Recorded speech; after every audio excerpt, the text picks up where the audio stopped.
दोस्तों, आज हम बात करेंगे उस महायुद्ध की जो कभी हुआ ही नहीं। लेकिन सोचिए, अगर होता तो शायद इतिहास ही बदल जाता। एक तरफ वो योद्धा जिसकी नसों में सूर्य का तेज बहता था, महाभारत के सबसे घातक धनुर्धर कर्ण, और दूसरी ओर रामायण का वो वानर सम्राट जिसके सामने देवता तक कांपते थे, बाली। एक तरफ है सूर्यपुत्र कर्ण और दूसरी तरफ है इंद्रपुत्र बाली। ये सिर्फ दो योद्धाओं का युद्ध नहीं है, ये है दो युगों की दिव्य शक्तियों का महासंग्राम। सूर्य का तेज और इंद्र का वज्र जब ये टकराएंगे तो क्या होगा?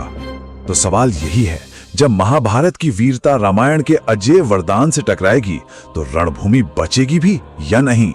आज हम इसी सवाल का जवाब ढूंढेंगे। यह युद्ध सिर्फ ताकत का नहीं, यह है वरदान बनाम पराक्रम का युद्ध।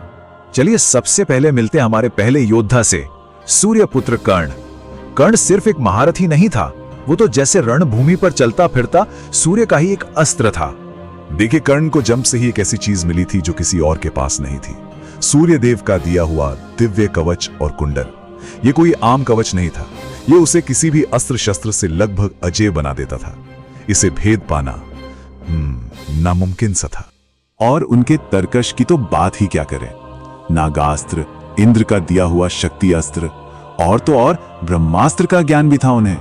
मतलब विनाशकारी हथियारों की कोई कमी नहीं थी। और ये कोई मजाक नहीं है, ग्रंथों में साफ लिखा है कि कर्ण अकेले ही एक पूरी सेना पर भारी पड़ सकते थे। उनका पराक्रम ऐसा था कि उसकी कोई सीमा ही नहीं थी। अच्छा, अब आते हैं हमारे दूसरे योद्धा पर, किष्किंधा का राजा बाली। देखिए, बाली का नाम ही शक्ति का दूसरा नाम था, लेकिन उसकी असली ताकत उसका शरीर नहीं, बल्कि उसे मिला एक बहुत ही अनोखा वरदान था। आप उनकी शारीरिक शक्ति का अंदाजा बस इसी बात से लगा लीजिए कि उसने त्रिलोक जीतने वाले रावण को अपनी कांख में दबाकर महीनों तक कैद रखा था। सोचिए कितना बल रहा होगा। और अब आती है वो बात जो इस पूरे युद्ध का गणित ही बदल देती है। बाली को अपने पिता इंद्रदेव से एक वरदान मिला था। वरदान यह था कि जो भी उससे लड़ने आएगा उसकी आधी ताकत, जी हां, आधी ताकत लड़ाई शुरू होते ही बाली में चली जाएगी। 50%। मतलब आप किसी भी विरोधी की आधी ताकत तो युद्ध शुरू होने से पहले ही ले लेते हैं। यह एक ऐसा वरदान था, एक ऐसा नियम जिसका कोई तोड़ ही नहीं था। तो चलिए अब इस महायुद्ध को शुरू करते हैं। कल्पना कीजिए, एक तरफ कर्ण अपने दिव्य रथ पर सवार हैं, धनुष पर बाण चढ़ा हुआ है, और दूसरी तरफ बाली जिसकी भुजाएं ही उसका सबसे बड़ा हथियार है। और ये लीजिए, कर्ण अपना पहला प्रहार करते हैं, अपने तरकश से नागास्त्र निकालते हैं और एक ही पल में पूरा आसमान जहरीले सांपों से भर जाता है। क्या विनाशकारी शुरुआत है।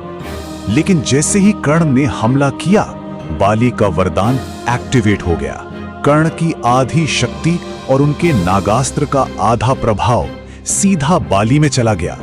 कर्ण पल भर में कमजोर हो गए और बाली पहले से भी ज्यादा शक्तिशाली। अब सोचिए, कर्ण से भी ज्यादा ताकतवर होकर बाली ने क्या किया होगा।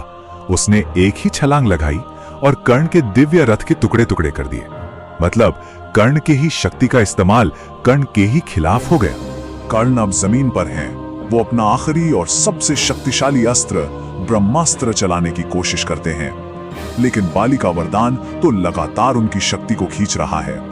हर पल के साथ वो और कमजोर होते जा रहे हैं। तो अब हम पहुंच गए हैं युद्ध के उस आखिरी पल में, जहां यह तय होगा कि सालों की मेहनत से कमाई गई वीरता जीतेगी या फिर किस्मत से मिला एक अजेय वरदान।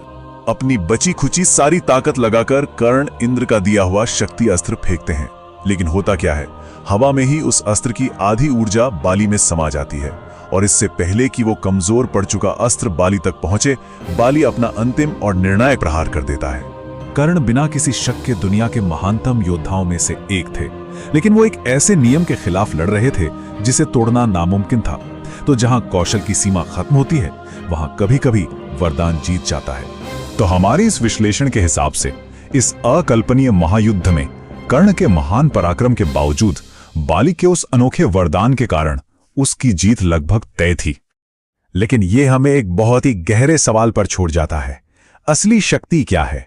वो जो सालों के अभ्यास और वीरता से कमाई जाती है,